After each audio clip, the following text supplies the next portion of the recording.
Welcome to another deep dive where we, as always, pick one single source and kind of really try to unpack it. Yeah. You know what I mean? And today we're diving into Corrie ten Boom's The Hiding Place. Yeah. This Mm. is one of those books that I think a lot of people have maybe heard of, Mhm. but maybe haven't read it. Yeah. And it's really an incredible story. It's not, your average history book. It's a memoir. So it's really personal and intimate. Exactly. And it's during World War II, and it's about a family in the Netherlands that was hiding Jewish people during the war Yeah. from the Nazis. Really gives us a glimpse into what life was like in occupied Holland. Right. So we want to kind of dive into their world, see how they navigated this just horrific time. Yeah. And hopefully pull out some lessons and things that are still relevant to us today. Exactly. So many years later. So let's go back to the beginning, before the war even started. Corrie starts the book by talking about her father's 100th birthday party. Oh, yeah, that's a great scene. It's really sweet. Gives you a sense of their life in Harlem Yeah. before everything changed. A much simpler time, it seems like. So tell me about this family. Who are the main players? Well, so they lived in this place called the Beige, which was actually like Hi. a shop and a home all in one. Okay. And it was a watch shop. A watch shop. Okay. Yeah, her father, Casper ten Boom, was a watchmaker. Okay. And he was very respected in the community, very kind. And then there was Corrie, of course, the author, Mm-hmm. and she had a sister named Betsy, Okay. who was just this incredibly optimistic person, always seeing the good in everything.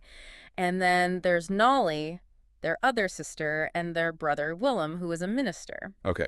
So it was a pretty big family. Wow. Yeah, definitely not a dull moment, I imagine, in that household. No, not at all. They also had a bunch of aunts living with them.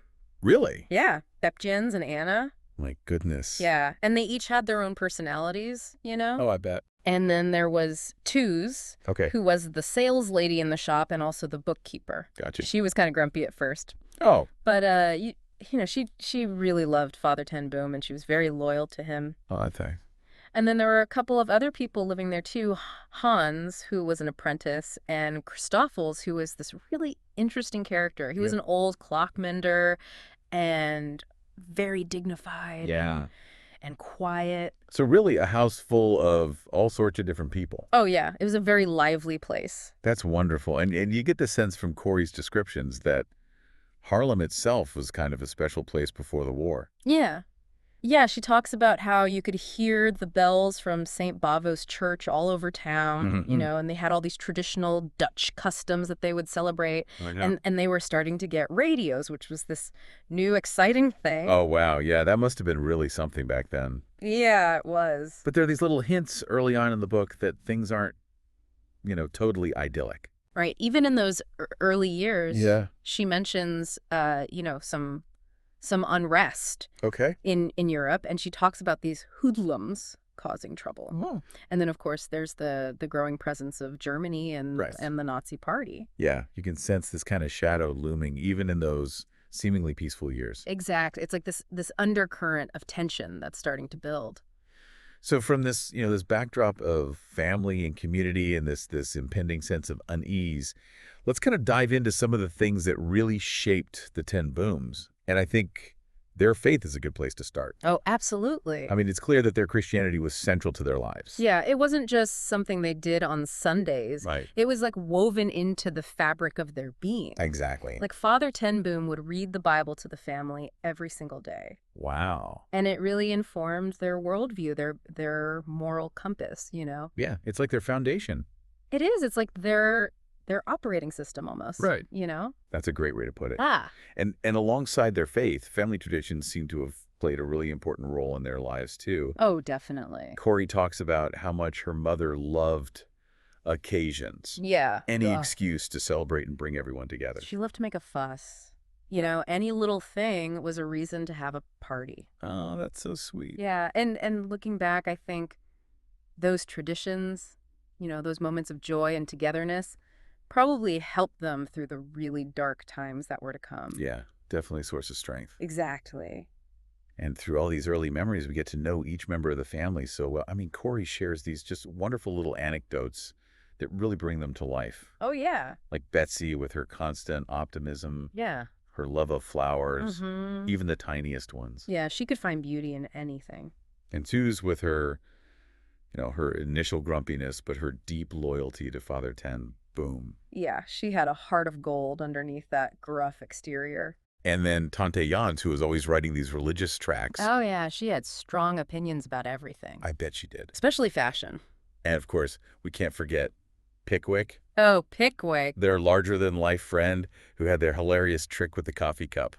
Oh, yeah, he could balance it on his stomach. It's those little details that make them feel so real, Yeah, totally human. And then there's Carol, Oh, Carol. Corrie's first love. Yeah, that was a really poignant part of the story. Yeah, it's heartbreaking. Mhm. She falls for him, but it doesn't work out. Right.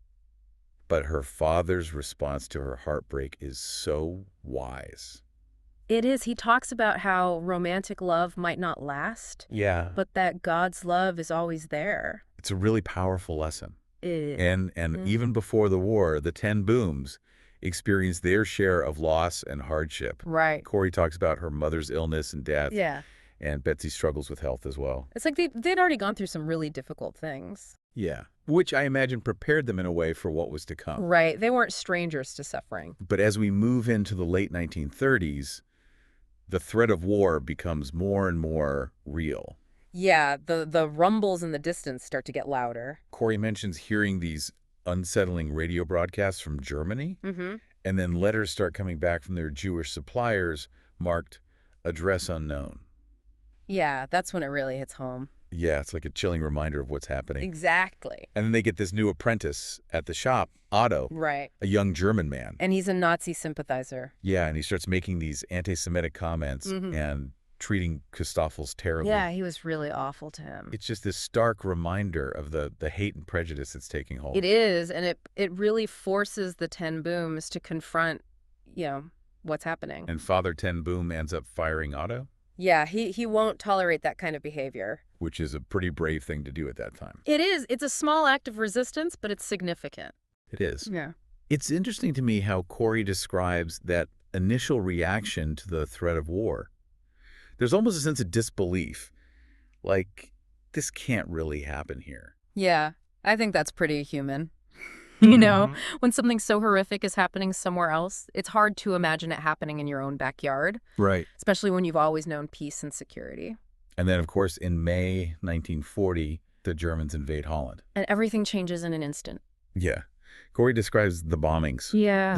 the German soldiers marching through the streets. Their world is just completely upended. It's terrifying. It is. But even in those first days of the occupation, the Ten Booms start to resist in small ways. Yeah, they hide their radio, which was forbidden, Right. and they lie to the soldiers about having one.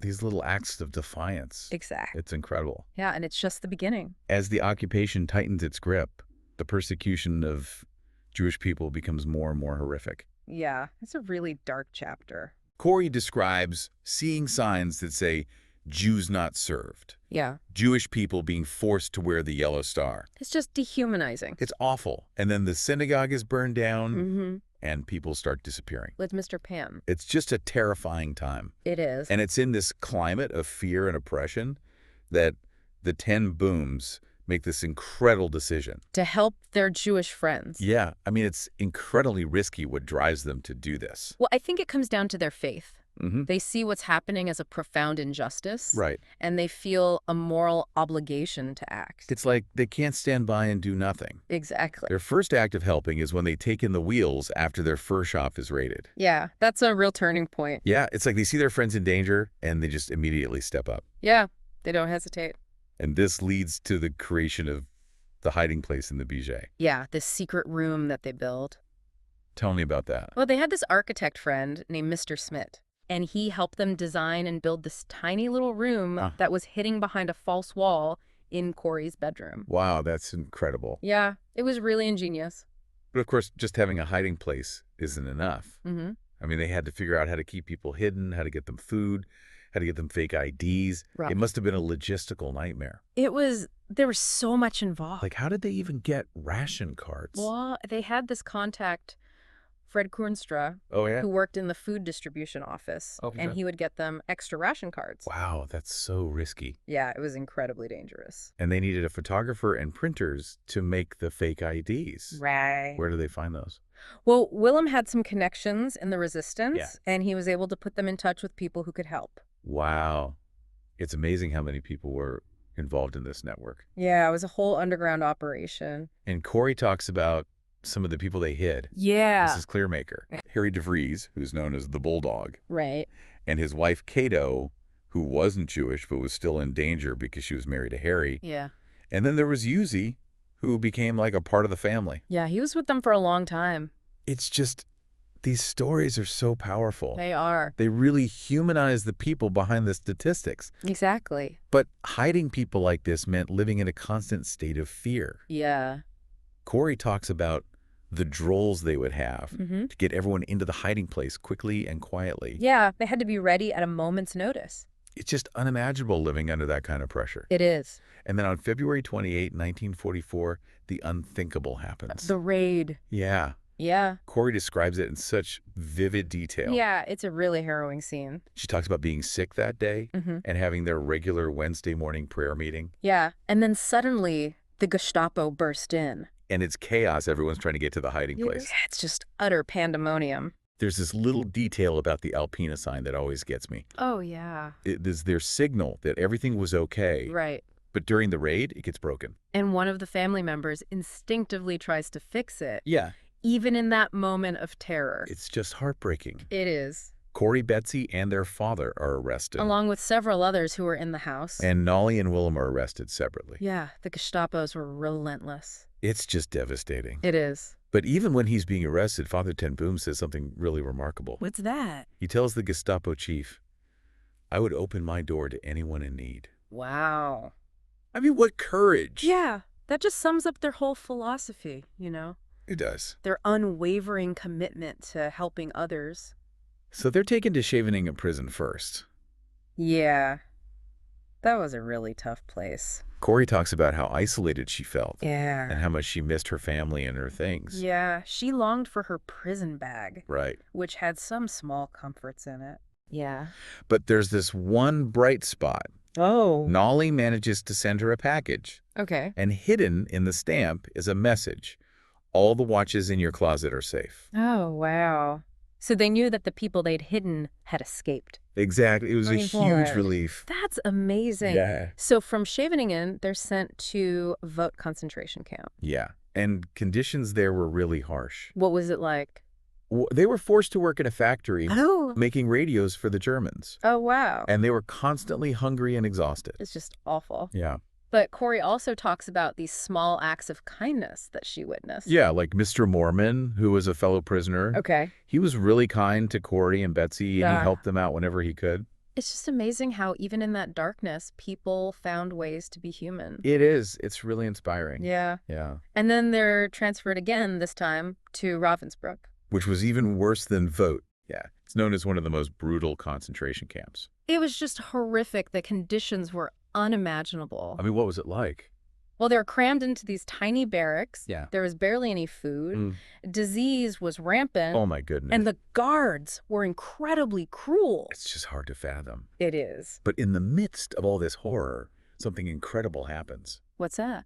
Betsy manages to smuggle a Bible into the camp. Oh, wow. Yeah, she hid it in her sweater. That's incredible. Yeah, and that Bible becomes their lifeline. It does. It gives them hope and comfort. Yeah, And it helps them to make sense of what's happening. they even start holding secret church services in their barrack. And Barracks 28. And Corrie talks about how they were miraculously provided with vitamins, Yeah? which helped them survive. It's just amazing how their faith sustained them through that time. It is. Yeah. And Betsy's faith is really something else.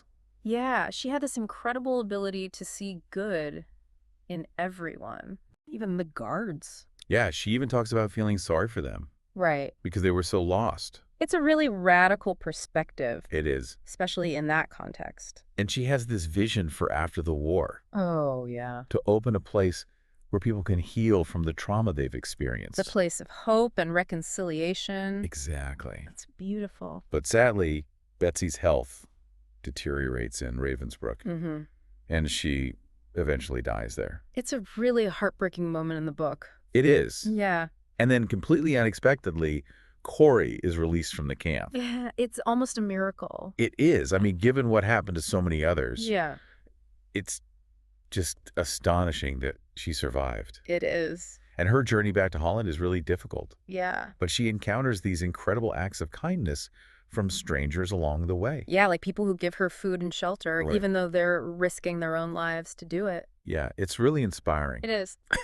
When she finally gets back to Holland, she's reunited with Nolly and Willem. Yeah. But she also learns that their father died in a hospital corridor Yeah. and was buried in a pauper's grave. Oh, it's just tragic. It is. Yeah. And Willem's health has really deteriorated as well. Yeah. He never fully recovered from his imprisonment. It's just so much loss. It is. And Corrie understandably feels lost and disoriented when she gets home. Yeah, it's like she's trying to find her place in a world that's been completely shattered. Exactly. Yeah. And she starts searching for their old cat, Maher-Shalal Hashbaz, Yeah. which seems symbolic of her longing for the past. Yeah, it's like she's looking for something familiar, something Yeah. to hold on to. But despite all she's been through, she eventually finds a new purpose. Yeah, she decides to reopen the Berger. Really? But this time as a place of refuge for people who are struggling. Wow. So she's continuing her father's legacy in a way. Exactly. It's incredible. Yeah, and she starts traveling and sharing her story and talking about the importance of forgiveness. Yeah. And she even meets the former SS guard who was at Ravensbrück. Oh, wow. Yeah. And she struggles with whether to forgive him. It's a really powerful moment in the book. It is. And she ultimately chooses to forgive him. Yeah, it's an incredible act of grace. It is. Yeah. The book ends with Corrie mentioning another book that she wrote. Oh, yeah, In My Father's House. Yeah, which tells the story of her life before the war. It's like a prequel to The Hiding Place. It is. And she talks about how even in those early years, she felt like God was preparing her for what was to come. It's a really interesting perspective. It is. Yeah. So as we kind of wrap up this deep dive into The Hiding Place, what are some of the key takeaways that you think are important for us to remember? Well, I think the Ten Boom's courage is just remarkable. Yeah, I mean, they risk everything to help others. it did. And their faith was just so strong, it's Mhm. sustained them through the darkest of times. And then there's the power of forgiveness. Yeah, that's a really challenging concept. It is. But I think Corrie's story shows us that it's possible, It does. even in the face of unimaginable evil. Their story really makes you think about your own life. You know, It does. like how would I react in a situation like that? Right. Where are my own hiding places Hmm. of strength and resilience? Yeah. And can I find it in myself to forgive? Yeah. It's a lot to ponder. It is. Yeah. Thanks for joining me for this deep dive. I hope Corrie's story inspires you as much as it inspires me. Me too. And we'll see you next time for another deep dive. See you then. Bye.